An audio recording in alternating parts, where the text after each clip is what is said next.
Hi, I'm Cameron, and today I want to talk to you guys about America's favorite pastime, football. Now, football may not be all that popular in other countries, but here in America, it is by far the most popular sport to watch and to play. For example, in 2017, over 111 million people tuned in to watch the Super Bowl. And it's not just the pros.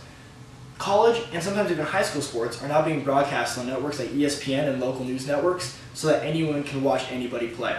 And the views are increasing every single year.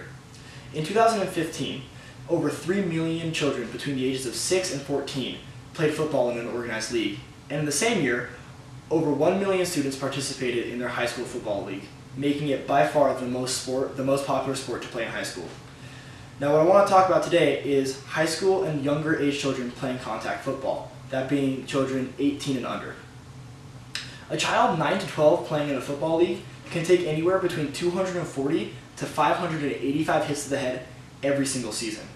And it's easy to see how this many hits to the head could be extremely detrimental to a child's health. Both neck injuries and head injuries are extremely common, but one head injury in particular, CTE. CTE stands for chronic traumatic encephalopathy, which is a big word, but essentially what it means is swelling and damage to the neurotransmitters inside of the brain. And symptoms include mood swings, altered behavior, difficulty with cognition, and fine motor skills. It's caused by repetitive hits to the head, whether big or small. Repetitive brain trauma absolutely diminishes the brain's ability to work. It's most commonly present in professional boxers and professional football players. In fact, 91% of former NFL players have been diagnosed with CTE.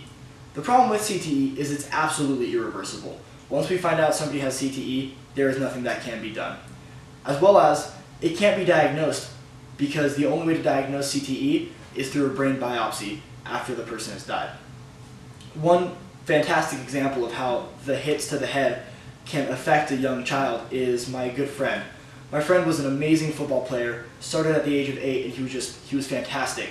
But the kid took so many blows to the head that he got so many concussions, he is now unable to participate in any sport. He even lost his full ride scholarship to college for soccer because he took one too many hits to the head. Nobody will let him play because he has a high chance of severe brain damage. Now, should we let our kids play football? Honestly, there are good arguments on both sides. On my side, on one side, the side that I believe, these hits to the head, the 240 to 585 hits to the head every season, is extremely detrimental to a developing brain. But on the other side of things, football teaches kids a sense of teamwork and family that often can't be taught in another situation. It is also one of the most physically demanding sports that we offer in schools, which will keep your child in great shape. And it's often a family tradition because Americans love football. I love football just as much as the next guy. I love watching it. And a lot of people's parents played, and their parents played, and their parents played, and they want to keep that tradition alive because they simply love it.